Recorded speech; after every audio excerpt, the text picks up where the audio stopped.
Hey there, Daniel Meyer here, coming back with another mentor response here for this week in this sixth workshop. Met this morning on Wednesday here on the 26th of September with my mentor Jim.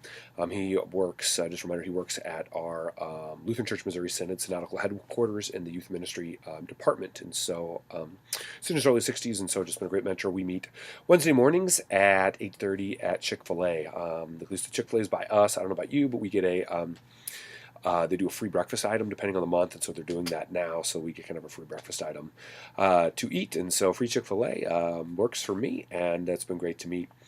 Today we kind of do our usual order, I would say. At this point, we'd kind of been meeting on and off prior to selecting him as officially as a mentor, and it's just been great to connect and take a relationship to that next level. We spent some time going through Gary Thomas's Sacred Pathways. Shared with him kind of my results, talking about being that enthusiast, that caregiver. And then the thing that really surprised me this week and with my paper and kind of processing that information was the sense of really being a naturalist.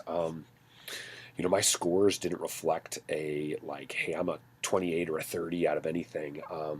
So my scores were more middle of the road, I think. And so my high score was a 20 with naturalist. But really talked with him with that and just how I like to exercise and be in nature, and probably cooped up in this cubicle that I work in a little too much. But that's the thought that, kind of started off sharing about that. And, he knows me, probably didn't really know that side of me as much.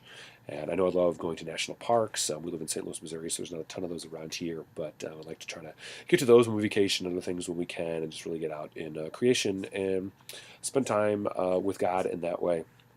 He talked about, for him personally, just kind of doing a quick breeze through of kind of the table of contents and me kind of sharing a little bit about them. He talked about how he really views himself as a caregiver. I'd love actually for him to maybe go through this course, but talk to him about his thoughts on a caregiver and really nurturing people and caring.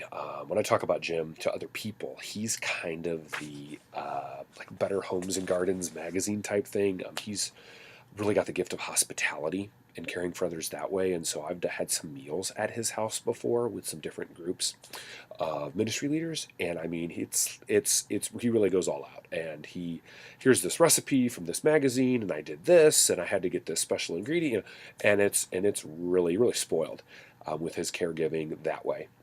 And I don't think I've met anybody that doesn't like Jim, and he's just a very in some ways kind of mild personality, and so he's one that really cares for individuals.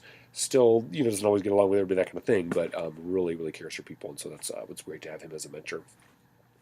We from then talked about just my personality being an ENTJ from the Myers-Briggs, and how we see that play out in my life, and then also commenting about kind of being younger and being more of an introvert, and how I've learned to be extroverted, and how in ministry it's important to try to, my opinion, be a youth leader, be someone in a ministry thing that's going to go talk to youth and go interact with families, and not just be this quiet person in the corner.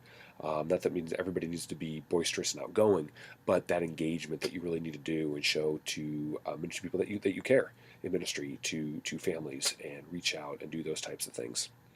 But then really talk too of how I can be very process oriented, which in thinking and can be helpful, but to a point sometimes I can be too critical, and I can even struggle with a paralysis by analysis, or analysis paralysis. And so really just kind of talk through that, and from there, we just keep touching base with our the LCMS youth gathering that we've talked about. I think I talked about in my last video just how that's coming, and I've got my deadline for my youth to sign up, and he's heavily involved with that, working at the synodical headquarters. And so that's really what our conversation, as well as just touching base, and we share prayer requests with one another and talk about that. And so it's just, it's really been a blessing to really take our relationship deeper, and really enjoyed that time together, and I know he has as well too, and so he's felt very honored to be asked. And so that's just an update with what we're doing with our meetings and our times. Thanks.